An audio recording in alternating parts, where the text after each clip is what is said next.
Livre des Actes des Apôtres. En ces jours-là, Paul faisait ses adieux aux anciens de l'église d'Éphèse.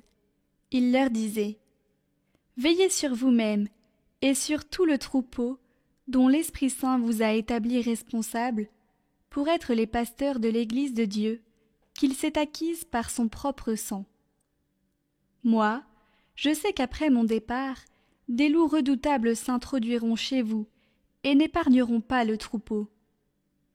Même du milieu de vous surgiront des hommes qui tiendront des discours pervers pour entraîner les disciples à leur suite. Soyez donc vigilants, et souvenez-vous que, durant 3 ans, nuit et jour, je n'ai cessé, dans les larmes, de reprendre chacun de vous. Et maintenant, je vous confie à Dieu, et à la parole de sa grâce, lui qui a le pouvoir de construire l'édifice et de donner à chacun l'héritage en compagnie de tous ceux qui ont été sanctifiés. Je n'ai convoité ni l'or, ni l'argent, ni le vêtement de personne. Vous le savez bien vous-même. Les mains que voici ont pourvu à mes besoins et à ceux de mes compagnons.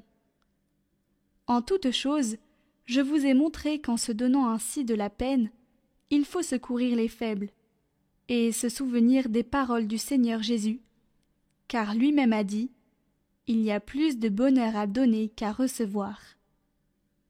Quand Paul eut parlé ainsi, il s'agenouilla et pria avec eux tous. Tous se mirent à pleurer abondamment, ils se jetaient au cou de Paul et l'embrassaient. Ce qui les affligeait le plus, c'est la parole qu'il avait dite : vous ne verrez plus mon visage. Puis on l'accompagna jusqu'au bateau.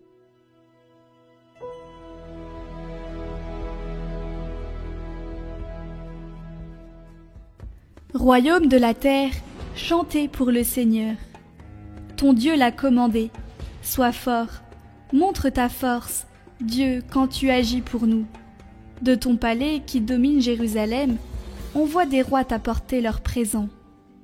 Royaume de la terre, chantez pour Dieu, jouez pour le Seigneur. Voici qu'il élève la voix, une voix puissante. Rendez la puissance à Dieu. Redoutable est Dieu dans son temple saint, le Dieu d'Israël. C'est lui qui donne à son peuple force et puissance. Béni soit Dieu.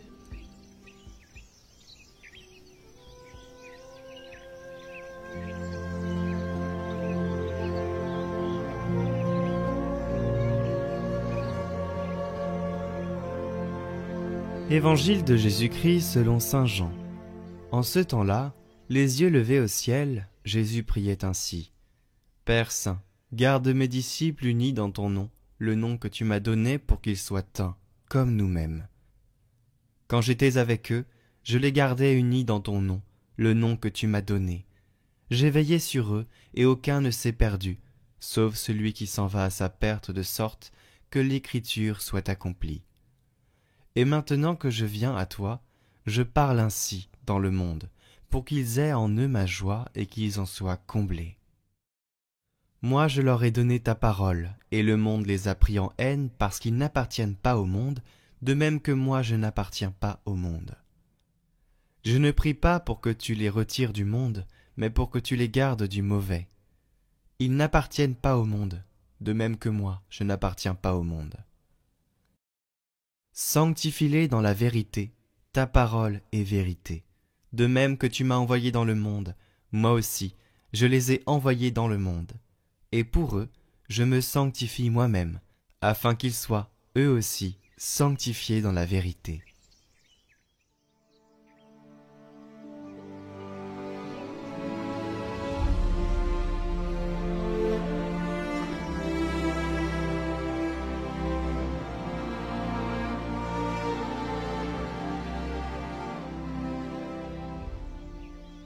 Commentaire de saint Elred. Écoute, Seigneur mon Dieu, cette prière pour ton peuple. Dieu de miséricorde, écoute la prière que je fais pour ton peuple. Ma fonction m'y oblige, mon cœur m'y incline, et la considération de ta bonté m'y porte. Tu sais, doux Seigneur, combien je les aime. Comment mon cœur leur est donné, et à quel point ma tendresse leur est acquise.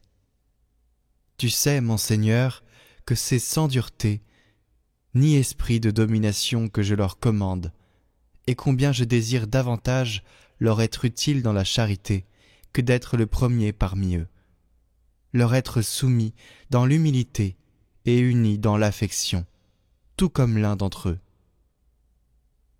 Aussi écoute-moi, Seigneur mon Dieu, écoute-moi, et que tes yeux soient ouverts sur eux jour et nuit. Étends tes ailes, protège-les, Seigneur très bon, étends ta droite sainte et bénis-les. Répands dans leur cœur ton Esprit Saint, et qu'il les garde dans l'unité d'esprit et le lien de la paix, dans la chasteté de la chair et l'humilité de l'âme. Que sous l'action de ton esprit, doux Seigneur, ils aient la paix en eux-mêmes, entre eux et avec moi. Qu'ils soient modestes, bienveillants, qu'ils s'obéissent, s'entraident et se supportent mutuellement. Qu'ils aient la ferveur de l'esprit, la joie de l'espérance, une patience inlassable dans la pauvreté, l'abstinence, les travaux et l'éveil, le silence et le recueillement. Sois au milieu d'eux selon ta ferme promesse. Et puisque tu sais ce dont chacun a besoin, je t'en prie, raffermis en eux ce qu'il y a de faible, guéris ce qui est malade, apaise leur chagrin, ranime les tièdes, rassure les instables, que tous se sentent aidés de ta grâce dans leurs besoins et leurs tentations. N'oubliez pas pour ceux qui l'ont commencé la neuvaine à l'Esprit Saint en lien en description et en haut à droite. Retrouvez chaque jour de cette semaine un témoignage pour préparer la Pentecôte avec l'école de disciples de l'abbaye d'Hautecombe.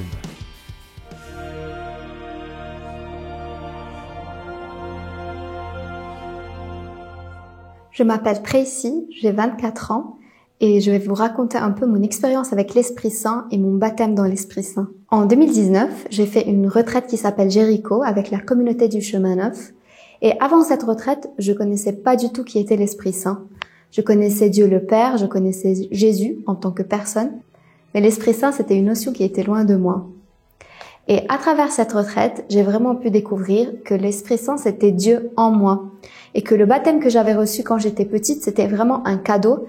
Et que maintenant, adulte, il fallait que j'ouvre ce cadeau et que je renouvelle les grâces de mon baptême. Dans cette retraite, on nous propose la démarche du baptême dans l'Esprit Saint. Et c'est ce que j'ai fait. Pendant le baptême, il y avait plusieurs personnes qui priaient pour moi. Du coup, j'ai reçu des images, des textes de la Bible qui étaient personnels. Et une des textes que j'ai reçus, c'était vraiment la page où il y a la séparation entre l'Ancien Testament et le Nouveau Testament. C'était comme si le Seigneur me disait, maintenant avec l'Esprit Saint, c'est vraiment le Nouveau Testament de ta vie, c'est vraiment la nouvelle étape. Et j'ai pu vraiment remarquer un avant et un après.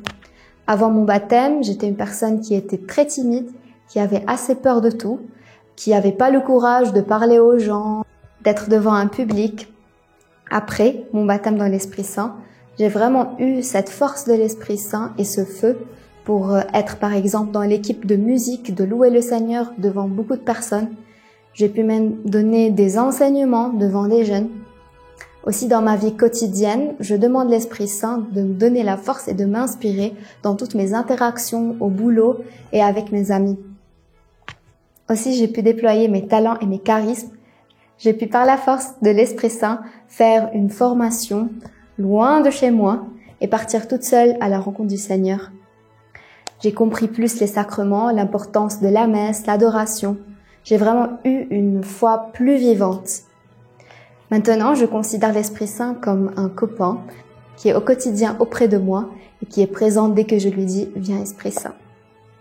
Depuis mon baptême, les mardis par exemple, je participe à des groupes de prière. Dans ces groupes de prière, vraiment, je peux exercer mes charismes.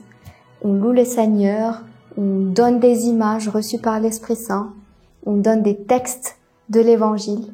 Et vraiment, je sens que c'est un très bon exercice pour moi de pratiquer mes charismes, de vraiment être en connexion avec l'Esprit Saint pour édifier aussi les autres et l'Assemblée.